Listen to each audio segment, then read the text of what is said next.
Chers bien-aimés, je vous adresse mes salutations au nom de Jésus-Christ. Comment allez-vous? J'espère que vous allez bien. Ne vous découragez pas, n'ayez pas peur. Jésus vous parle chaque jour, n'est-ce pas? Tenez-vous sa main et marchez-vous avec lui. Lui avez-vous parlé aujourd'hui? Lui avez-vous donné l'occasion de vous parler? Avez-vous lu la Bible? Ce matin, le Seigneur m'a parlé. Il m'a parlé de beaucoup de choses à travers sa parole, et moi aussi je lui ai parlé de beaucoup de choses. C'est pour cela que je suis heureux. Vous aussi, parlez-lui, donnez-lui l'occasion de vous parler, et vous pourrez être heureux. Regardez, cet endroit est magnifique, n'est-ce pas? À Londres, il y a le palais de Buckingham, le palais de la famille royale. Devant ce palais, ils ont aménagé un très beau jardin. C'est de là que je vous parle maintenant. Si nous vous montrons tous ces endroits, c'est pour que vous puissiez les voir, les apprécier et comprendre comment le Seigneur élève ceux qu'il aime. Par exemple, dans le pays d'Angleterre, la famille royale existe et la reine Élisabeth, elle, jusqu'à la fin, avait beaucoup d'amour et de foi envers Jésus. On dit qu'elle lisait la Bible et priait chaque matin. Le dimanche, elle participait au culte. J'ai eu la chance de la voir prendre part au culte en personne à 2 reprises. J'ai moi-même vu qu'elle amenait tous ses petits-enfants et arrière-petits-enfants en famille pour participer au culte. C'est parce qu'elle a aimé Jésus et s'est attachée à lui que le Seigneur a béni cette famille, l'a élevée et honorée. De la même manière, c'est sous le règne de la reine Victoria que l'Angleterre a gouverné de nombreuses régions du monde. On lui a demandé comment elle parvenait avec succès à gouverner autant de pays. À cela, elle a levé ce livre sacré et a répondu que c'est la parole de Dieu qui en est la raison. Donnez la première place à cette parole de Dieu dans votre vie. Lisez-la, méditez-la et vous serez bénis. Alors vous vous demandez peut-être quelle parole le Seigneur a pour moi aujourd'hui. C'est dans le livre du prophète Sophonie, chapitre 3, verset 15. Le Seigneur dit: tu n'as plus de malheur à éprouver. Mon fils, ma fille, tu ne verras plus de mal. Jusqu'à présent, tu as peut-être vu des épreuves. Dans votre propre maison, il peut y avoir des gens qui vous font du mal. Ou dans le village ou la ville où vous vivez, il peut y avoir des personnes qui vous causent du tort. Même dans votre église, il peut y avoir des gens qui vous font du mal. Là où vous faites des affaires ou là où vous travaillez, il peut aussi y avoir des personnes qui vous nuisent.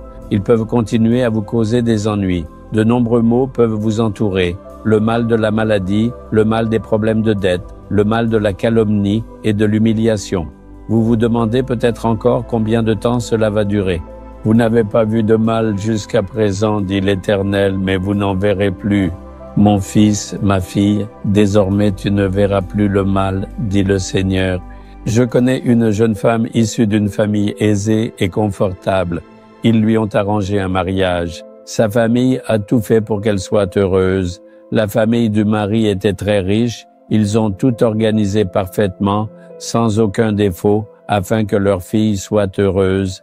Mais dans cette maison, cette jeune femme n'a reçu aucun respect. Même si elle mangeait quelque chose de mauvais, personne ne lui demandait comment elle allait. Elle ne pouvait pas manger avec tout le monde. On la traitait comme une servante. Elle ne pouvait s'asseoir pour manger que s'il restait des restes après que tout le monde ait fini. C'est tout. Son mari ne la respectait pas, et la famille non plus. Bien qu'elle soit la fille d'une famille très riche, elle subissait des souffrances dans cette maison.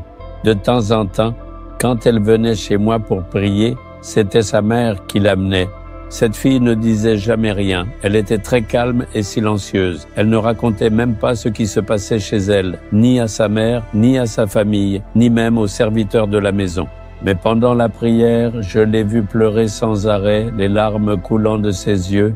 Je savais qu'elle confiait son fardeau au Seigneur et le lui révélait. Quand je priais pour cette fille, j'ai prié avec le fardeau que l'Esprit m'avait fait comprendre à travers ces chants. Je ne lui ai jamais rien demandé, mais plusieurs années ont passé. Un jour, le Seigneur a mis fin à tout ce mal.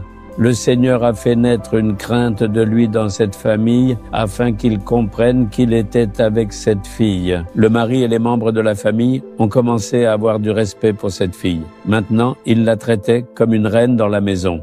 Quoi qu'ils veuillent faire, ils venaient la voir, lui demandaient conseil, priaient avec elle, puis agissaient selon ce qu'elle disait. Il a mis fin au malheur. Même dans ta vie aujourd'hui, tu peux avoir connu des épreuves, mais le Seigneur te dit, désormais, tu ne verras plus le mal. C'est pour cela qu'il a souffert le mal sur la croix, qu'il a enduré la douleur, accepté les insultes, qu'il a été humilié et oppressé et qu'il a tout supporté avec patience. Quelle en est la raison? Il a enduré le mal sur la croix pour transformer le mal qui existe dans ta vie. Crois à cette promesse, croyant. Dis, Jésus, je crois que tu changeras tout le mal qui est dans ma vie, car tu as souffert ces maux sur la croix pour moi. Tu as enduré cela, alors rends grâce pour cela. À partir d'aujourd'hui, tu verras des miracles. Le dis-tu? Seigneur, je ne verrai plus de mal, cette promesse m'appartient. Tu as enduré tous les maux sur la croix pour moi, accepté les souffrances et supporté avec patience. Je prie que tous les maux présents dans ma vie soient transformés au nom puissant de Jésus. Désormais, je ne verrai plus de mal au nom de Jésus. Amen, amen. Abonnez-vous à la chaîne YouTube Jésus Redeems français. Cliquez sur le bouton s'abonner et cliquez également sur l'icône cloche pour recevoir des mises à jour sur nos nouveaux programmes quotidiens.